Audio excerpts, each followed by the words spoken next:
मेरे वीडियो केवल उन लोगों के लिए बनाए जाते हैं जो सच्चे परमेश्वर की खोज में हैं। वीडियो धर्म के पीछे चलने वालों के लिए बिल्कुल भी नहीं है। फिर भी किसी धर्म की आलोचना करना या उसके अनुयायियों का अपमान करना मेरा उद्देश्य नहीं है। लेकिन सच्चाई एक ऐसी शक्ति है जिसे सुनने से आपको ठेस पहुंच भी सकती है। इसलिए कृपया अगर आप सच की तलाश में हैं तो ही इस वीडियो को देखें, अगर नहीं हैं तो इस वीडियो को ना देखें।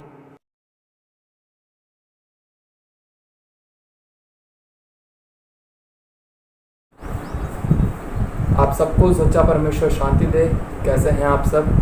ठीक है ना? परमेश्वर में बढ़ रहे हो ना? मैं उम्मीद करता हूँ कि आप जो वीडियो देख रहे हैं आप उसको समझने की कोशिश कर रहे होंगे। और अगर मैंने ज़्यादा अच्छे से ना बोला हो तो भी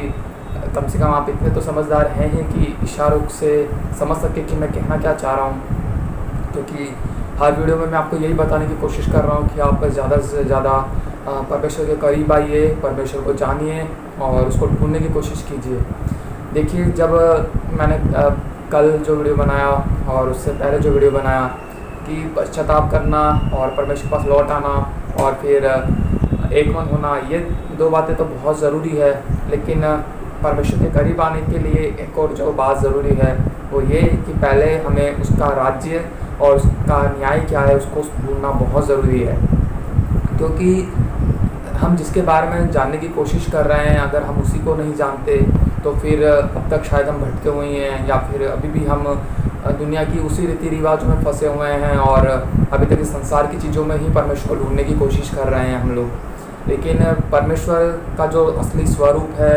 परमेश्वर की जो असली अस्तित्व है, जो उसका सच्चा अस्तित्व है, उसको समझने की कोशिश करने के लिए हमको सांसारिक चीज़ों से, सांसारिक रीति रिवाजों से, सांसारिक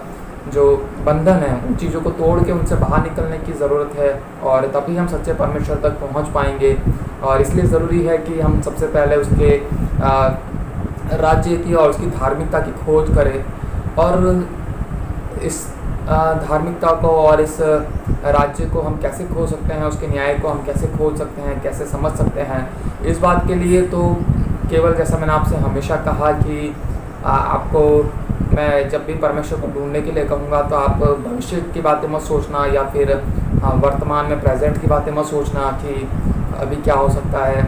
आप हमेशा जब भी परमेश्वर को ढूंढने निकलो तो पास्ट से शुरू करना, भूतकाल से शुरू करना कि हम पास्ट में कैसे थे, हमको जब परमेश्वर ने बनाया उस समय हमारा अस्तित्व कैसा था, उस समय हम लोग किस तरह से रहा करते होंगे, उस चीज़ को सोचने की और समझने की कोशिश करना। क्योंकि जितना आप पास्ट के बारे में समझने की कोशिश करोगे, जानने की कोशिश करोगे,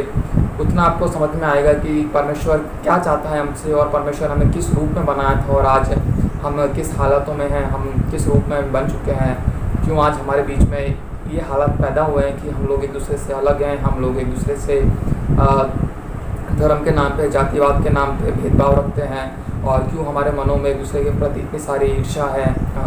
एक दूसरे से हम घमंड में रहते हैं कि हम उनसे बढ़कर हैं, हम उनसे अच्छे हैं। इन सब का एक ही कारण है कि आज हमारे मनों को हमने परमेश्वर से अलग करके, परमेश्वर की तरफ ना लगा के और उसकी बातों पे ना लगा के केवल अपनी इच्छाओं को पूरा करने के लिए सोचा है और अपनी इच्छा ही पूरा करना चाहते हैं। क्योंकि परमेश्वर ने भी जब हमको बनाया तो उसने हमें पहले तो सोचा कि हमें पास रखे, लेकिन हम लोग इतने कठोर हैं और इतने हठीले लोग हैं कि हमने परमेश्वर की इच्छा को नकारा, हमने परमेश्वर की आज्ञा को मानने से नकारा और हम उससे दूर आ गए। और परमेश्वर ने भी इसी वजह से कि अब वो जानता है कि हम लोग उसकी बातें नहीं मानना चाहते, तो उसने भी हमें अपने इच्छाओं के वश में छोड़ रखा है। और लेकिन परमेश्वर को, क्योंकि वो सब कुछ जानता है, वो अंत तक की बातें जानता है, कहीं ना कहीं वो जानते हैं कि हम लोग फिर से उनकी तरफ लौटेंगे। और आज जब हम लोग परमेश्वर को ढूंढते हैं, परमेश्वर के पास पहुंचते हैं और परमेश्वर को पाते हैं, तो परमेश्वर को वो खुशी महसूस होती है। क्योंकि कहीं ना कहीं वो जानते हैं कि हम लोगों ने जो गलती की है उसका पश्चाताप हम एक दिन करेंगे और हम एक दिन ज़रूर परमेश्वर के पास वापस लौटेंगे। इसलिए परमेश्वर ने हम पे कोई ज़बरदस्ती नहीं की कि तुम लोग हमारे पास, मेरे पास ही रहो, मैं तुमसे, अगर तुम मुझसे दूर जाओगे तो मैं तुमको मार दूंगा या ख़त्म कर दूंगा। ऐसा परमेश्वर नहीं है। परमेश्वर कोई जलन रखने वाला या क्रोध करने वाला परमेश्वर नहीं है, बल्कि वो दयालु परमेश्वर है। वो केवल एक ही चीज़ से जलन रखता है कि आप उसको ना समझो। वो केवल एक ही चीज़ से जलन रखता है कि आप उससे दूर चले जाओ। वो केवल एक ही चीज़ से जलन रखता है कि वो जो आपसे प्रेम करता है आप उस प्रेम को ना समझो। इसलिए ज़रूरत है कि आप इन 3 बातों को समझो और उसके राज्य की खोज करो सबसे पहले, क्योंकि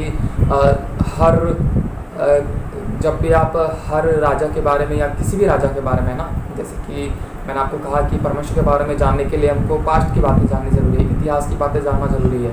आज हमारे धर्मों में हम देखें कितनी भी किताबें ज़रूर होंगी, या फिर हम जब स्कूल में पढ़ाई करते हैं तो हमको किसी भी राजा के बारे में, जैसे कि मान लीजिए कि मुग़ल का राज्य था, या फिर रोम का राज्य था, या फिर बेबीलोन का राज्य था, फारस का राज्य था, ये ऐसे राज्य हैं, ब्रिटेन का राज्य है ना, इतने सारे राज्य मतलब कि जिनका राज था पूरे संसार में या जहाँ पर भी था। अब उनके बारे में अगर कुछ भी जानने की कोशिश करोगे तो सबसे पहले उनका राज्य कहाँ कहाँ था, उस राज्य के बारे में क्या लिखा है, और उसका राजा कौन था, उसने कैसे इन राज्यों को जीता, उसने किस तरीके से क्या प्लान किए, तो सब आपको हिस्ट्री में पता लगता है, आपको इतिहास में पता लगता है। क्योंकि उस समय के लोग कहीं ना कहीं उनके बारे में कुछ ना कुछ तो लिखते ही थे, ताकि आगे आने वाली पीढ़ी उनके बारे में जान सके, उनके नाम को महिमा मिल सके, उनके नाम के जो उस समय चर्चे थे कि इस राजा का इतना वर्चस्व है, इतना महान है वो राजा, इतना ताकतवर है वो राजा कि उसने इतने सारे राज्य जीते हैं। तो उसके बारे में आगे चल के भी लोग जान सकें, इसलिए उनके बारे में हिस्ट्री में लिखी गई बातें हैं जो आज हम पढ़ते हैं, और इस तरह से हम समझ सकते हैं कि किस तरीके से आज राज्य बटे, किस तरीके से लोग बटे, और किस तरीके से लोगों के बीच में एक समय में राजा राज किया करते थे। उसी तरीके से अगर हम परमेश्वर के राज्य के बारे में जानने की कोशिश करें तो सबसे पहले हमें ये जानना होगा कि परमेश्वर ने सबसे पहले संसार में किस तरीके से लोगों को बनाया, किस तरीके से वो लोगों से बात करता था, किस तरीके से वो लोगों के साथ रहना चाहता था, और उसका प्लानिंग क्या था, है ना। जिस तरीके से हम सांसारिक राजाओं के बारे में हिस्ट्री में सब कुछ पढ़ सकते हैं। इसलिए मैं आपको कहता हूँ कि जो धार्मिक हमारी किताबें हैं हम सबकी, मैं आपको ये नहीं कहता कि आप केवल किसी एक धर्म की किताब पढ़ो, मैं आपको ये कहता हूँ कि आप हर एक धर्म की किताब पढ़ो, चाहे वो समझ में आए या ना आए। आप उसको जैसे कि मान लीजिए अगर आप हिंदू हैं तो आप उसको मुसलमान की किताब, या आप जब कुरान पढ़ेंगे या जब बाइबल पढ़ेंगे तो आप उसको इस तरह से मत पढ़िए कि आप उसमें से कुछ गलतियां निकालें और अपने आप को सही साबित करने की कोशिश करें। या फिर अगर आप मान लीजिए क्रिश्चियन हैं तो आप इस तरह से मत पढ़िए कुरान को या हिंदू धर्म के वेदों को कि उसमें से आप गलतियाँ निकाल सकें, क्योंकि आप किसी और की किताबों को उतने अच्छे से नहीं समझ पाएंगे। मैं आपसे साफ साफ कहता हूँ, क्योंकि अब तक हम लोग अपनी खुद की किताबों को, अपने खुद के जो ग्रंथ हैं उनको समझ नहीं सकते हैं, क्योंकि हमें अभी भी उसकी गहराइयाँ नहीं पता है। तो फिर हम किसी और के ग्रंथों को कैसे समझ पाएंगे और किसी की किताबों को कैसे समझ पाएंगे। तो देखिए, ये जो किताबें हमें मिली गई है, हम इसको परमेश्वर की तरफ से दी हुई किताबें समझते हैं, लेकिन अगर मैं आपसे ये कहूँ कि ये किताबें हिस्ट्री भी हमको साबित करती है, प्रूव करती है कि इसके अंदर जो बातें लिखी है वो सब कुछ हिस्ट्री में एक बार बीती हुई हैं बातें हैं, इसलिए ही उनको लिखा गया है। तो ये भी एक सच्चाई है। तो जिस तरीके से हम सांसारिक राजाओं के बारे में इतिहास में पढ़ सकते हैं और उनकी जानकारियाँ जमा कर सकते हैं, उनके बारे में जान सकते हैं कि उनका राज्य क्या था, उनका नाम क्या था, वो किस तरह से पैदा हुए हैं और किस तरह से उन्होंने प्लानिंग की, किस तरह से उनका राज्य बढ़ा, उसी तरीके से हम परमेश्वर के बारे में भी अगर जानने की कोशिश करें तो हमको पहले इतिहास पढ़ना होगा, और उसका इतिहास हमें हर एक धर्म की किताबों में मिलेगा। क्योंकि आज हम लोग अगर किसी एक किताब को पढ़ेंगे, किसी एक धर्म की किताब को पढ़ेंगे तो हमें केवल वो जहाँ तक सीमित था वहाँ से ही पता लगेगा कि वो वहाँ से निकला है। लेकिन अगर हम सारी चीज़ों को मिला के पढ़ेंगे तो हमें समझ में आएगा कि आज हम जहाँ पे हैं, जिस जगह पे, जिस धर्म में, जिस जाति में, वो क्यों हैं और किस वजह से आज हम यहाँ तक सीमित हैं। इसलिए मैं आपसे ये कहता हूँ, ये गुजारिश करता हूँ कि अगर आप सचमुच परमेश्वर के खोजी हैं, आप सचमुच सच्चे परमेश्वर को जानना चाहते हैं, तो आप केवल एक नहीं बल्कि सारे धर्मों की किताबों को पढ़ने की कोशिश कीजिए। देखो, थोड़ा थोड़ा ज्ञान बूंद बूंद से समुद्र भी भर जाता है। तो इसलिए मैं आपको कहता हूँ कि थोड़ा थोड़ा ज्ञान हर किताबों से लीजिए, थोड़ी थोड़ी बातें हर किताबों से जानने की कोशिश कीजिए। अगर कोई ऐसा इंसान है जो आपको समझा सकता है तो आप उससे भी समझने की कोशिश कीजिए। कोई गलत बात नहीं है कि कोई और अगर आपको कुछ बताने की कोशिश करता है तो हो सकता है वो अपने ही बातों को आगे रख के उस किताब को समझाने की कोशिश करेगा, लेकिन फिर भी कहीं ना कहीं परमेश्वर को अगर आप ढूंढ रहे हैं तो परमेश्वर आपकी मदद करेगा कि आप उनकी बातों को समझ सके, उनकी बातों में से जो सच्चाई है उसको जान सके। क्योंकि मैंने आपसे हमेशा ये कहा है कि जब भी आप परमेश्वर को ढूंढने की कोशिश करोगे तो परमेश्वर भी आपके पास आएगा, परमेश्वर भी आपको आवाज़ देगा, परमेश्वर भी आपसे बातें करेगा कि वो आपको समझाएगा कि सच्चाई क्या है और किस तरफ आपको जाना है। क्योंकि अब आपने अपने मार्गों को परमेश्वर के हाथों में दे दिया है और परमेश्वर ही आपके मार्गों को तैयार करेगा कि आप उस तक पहुँच सको, क्योंकि परमेश्वर खुद मार्ग है। मैंने आपसे ये चीज़ कहा है अपने एक वीडियो में, आप उसको देख सकते हैं। और मैं आपसे यही कहूँगा कि जिस तरीके से उसके राज्य के बारे में आप इतिहास में इन किताबों में खोज कर सकते हैं, क्योंकि ये सब हमें इतिहास बताती हैं और इनके अंदर जो भी लिखा है, देखो जिस तरीके से आज के संसार में हम देखते हैं कि कुछ बातें ऐसी हैं जो सचमुच की इतिहास की बातें हैं, जैसे कि हम अपने महात्मा गांधी के बारे में पढ़ सकते हैं, हम जवाहरलाल नेहरू के बारे में पढ़ सकते हैं, हमारा भारत देश किस तरीके से आज़ाद हुआ इस बारे में हम पढ़ सकते हैं, दूसरे देशों का क्या इतिहास है इस बारे में हम पढ़ सकते हैं, और किस तरह से सभ्यता इस संसार में आई उस बारे में पढ़ सकते हैं। ये सारी चीज़ें हम इतिहास से ही जान सकते हैं, इतिहास की बातों से ही जान सकते हैं। अगर हमारे पास इतिहास नहीं होता तो शायद आज हम कंफ्यूज होते, हम भ्रम में पड़े होते कि पता नहीं हम लोग कहाँ से आए हैं, हमें अब तक कुछ सबूत नहीं मिले होते। लेकिन हम लगातार उस खोज में हैं कि हम लोग कहाँ से आए हैं, कैसे सभ्यता बढ़ी, कैसे राजा लोगों ने राज किया और किस तरीके से आज राज्य बटे हुए हैं। तो हमको समझ में आता है इतिहास की बातों से कि इतने सारे राजा पैदा हुए हैं और हमारी सभ्यता किस तरीके से बढ़ी, किस तरीके से लोगों ने डेवलप करना शुरू किया अपने आप को, किस तरीके से गांव के लोग शहरों में बदल गए और किस तरीके से आज हम देखते हैं कि इतनी बड़ी बड़ी बिल्डिंग्स हैं, है ना। तो